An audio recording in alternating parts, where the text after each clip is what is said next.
మా ఛానల్ని చూస్తున్న ప్రేక్షకులకు ధన్యవాదములు. ఎవరైనా కొత్తగా చూస్తున్నట్లయితే లైక్, కామెంట్, షేర్ చేసి సబ్స్క్రైబ్ చేసుకోండి. మరిన్ని వీడియోస్ని మా ఛానల్ నుంచి మీరు పొందగలరు. ఇప్పుడు మనం ఒక కల్పవృక్షం గురించి తెలుసుకుందాం. అదేనండి తాటి చెట్టు. ఇది మనం ఏది అడిగినా మనకు అందజేస్తుందని అంటారు, అందుకే దీన్ని కల్పవృక్షం అంటారు. తాటి చెట్టు ఒక పామ్ చెట్టుకు చెందిన ఒక చెట్టు. దీనిలో 6 జాతులు ఆఫ్రికా, ఆసియా, న్యూగినియాలో విస్తరించి ఉన్నాయి. ఇవి పొడవుగా 30 మీటర్ల ఎత్తు వరకు పెరుగుతాయి.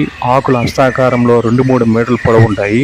తాటి చెట్టు వివిధ భాగాలు ఆంధ్రుల నిత్య జీవితంలో చాలా రకాలుగా ఉపయోగపడుతుండడం వల్ల దీన్ని కల్పవృక్షముగా పరిగణించబడింది. దీని యొక్క లక్షణాలు ఏ విధంగా ఉంటాయో కూడా మనం తెలుసుకుందాం. తాటి చెట్టు నలుపు బూడిద రంగు కాండంతో శాఖారహితముగా పెరిగే పొడుగాటి వృక్షం. వ్యంజమారాకార సరళపత్రాలు ఉంటాయి. స్పాడిక్స్ పుష్ప విన్యాసంలో అమరి ఉన్న పుష్పాలు. ఇంచుమించు గుండ్రంగా ఉన్న పెద్ద టెంకలు గల ఫలాలు. ఒక తాటి పండులో 3 టెంకలు ఉంటాయి. ఇప్పుడు మనం తాటి జాతులు ఎన్ని రకాలుగా ఉన్నాయో మనం ఇప్పుడు తెలుసుకుందాం. బొరాసిస్ అథియోపియం ఆఫ్రికా తాటి, ఆఫ్రికాలో ఉంటాయి. బొరాసిస్ అకేసి తాటి వెస్ట్ ఆఫ్రికాలో ఉంటాయి. బొరాసిస్ ఫ్లాబెల్లిఫర్ ఆసియా తాటి సౌత్ ఆగ్నేయ ఆసియాలో ఉంటాయి. బొరాసిస్ నయనియానస్ న్యూగినియా తాటి న్యూగినియాలో ఉంటాయి. బొరాసిస్ మడగాస్కరియాన్సిస్ మడగాస్కర్ తాటి, ఇది మడగాస్కర్లో ఉంటాయి. బొరాసిస్ సాంబ్రినానిసిస్ సాంబ్రినా తాటి, ఇది మడగాస్కర్లో ఉంటుంది. ఇప్పుడు మనం తాటి చెట్టు యొక్క ఉపయోగాలు తెలుసుకుందాం. తాటి చెట్టు బాగా ఆర్థిక ప్రాముఖ్యతను కలిగినది.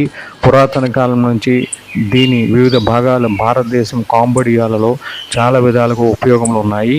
తాటాకులు పాకలు వేసుకోవడానికి, చాపలు, బుట్టలు, సంచులు, విసనగర్రలు, టోపీలు, గొడుగులు తయారు చేసుకోవడానికి ఉపయోగపడతాయి. కాగితం రాకపూర్వం తాటాకులు ముఖ్యమైన వ్రాత పరికరాలు. తాటి చెట్టు కలప గట్టిగా ఉండి ఇల్లు కట్టుకోవడానికి దూలాలుగా, స్తంభాలుగా ఉపయోగపడతాయి. తాటి మానును కాలువల మీద అడ్డంగా వేసి వంతెనగా ఉపయోగిస్తారు. తాటి మానును మధ్యలో ఉన్న కలపను తీసేసి గొట్టంలా చేసి దాన్ని నీళ్లు పారే పైపులాగా ఉపయోగిస్తారు. తాటి బెల్లం కూడా తయారు చేస్తారు. ఇది ఆయుర్వేద వైద్య విధానంలో చాలా రకాలుగా ఉపయోగిస్తారు. తాటి పండ్లు, ముంజలు, కంజి మంచి ఆహార పదార్థాలు. తాటికల్లు ఒక రకమైన మద్యం. తాటి పండ్ల నుండి తాండ్ర తయారు చేస్తారు.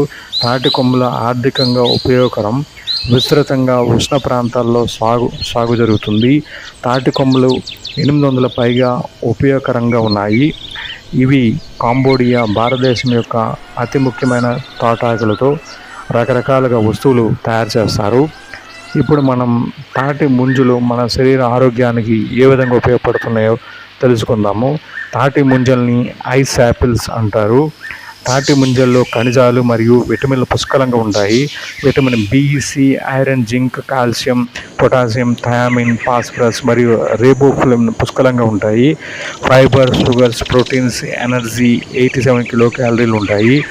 చర్మం మంట సమస్యలైన దద్దుర్లు, బాయిల్స్ అంటే బొబ్బలు, చర్మం హీట్ తగ్గడానికి ఉపయోగపడతాయి.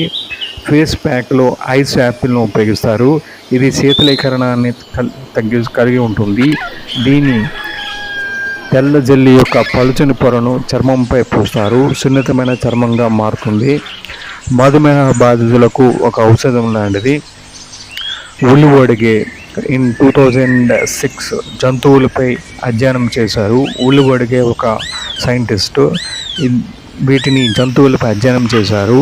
ఈ తాటి ముంజులోని స్టెరాయిడ్ లాంటి ఒక భాగం రక్తంలో గ్లూకోజ్ స్థాయిలను తగ్గించడంలో ఉపయోగపడుతుందని నిరూపించారు.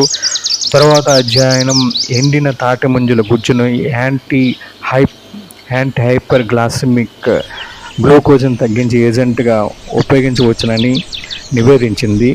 కానీ మధుమేహ బాధితులకు ఈ తాటి ముంజలు తినడంపై ఇంకా కొన్ని పరిశోధనలు చేయాల్సి ఉంది అని నిపుణులు అంటున్నారు. కాబట్టి డాక్టర్ని సంప్రదించి మధుమేహ బాధితులు తాటి ముంజల్ని తీసుకోవాలి.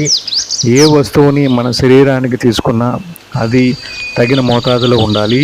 అందుకే తమిళనాడు ప్రభుత్వం తన రాష్ట్ర చెట్టుగా పెట్టుకుంది. దీన్ని కల్పవృక్షంగా తమిళనాడు ప్రజలు పేర్కొంటారు. దేన్నైనా అడిగినా ఇది ఈ వృక్షం అందజేస్తుంది. అందుగురించే దీన్ని కల్పవృక్షంగా పేరు వచ్చింది. ఈ వృక్షాలు చాలా తక్కువ సంఖ్యకు చేరుకున్నాయి. దానికి కారణం తుఫాన్లు మరియు తదుపరి గాలుల వల్ల నాశనం అవుతున్నాయి. బిల్డింగ్స్, ఇండస్ట్రీస్ కన్స్ట్రక్షన్ చేసేటప్పుడు ఈ చెట్లు నరికివేయబడుతున్నాయి. ఈ చెట్లు 100 సంవత్సరాల పైన బతుకుతాయి. దీని వేర్లు భూమి లోపలికి చాలా లోతుగా పోతాయి. ఇవి ఎక్కువగా పెంచడం వల్ల ప్రకృతి వైపరీత్యాల సమయంలో నష్టాలను అరికడతాయి.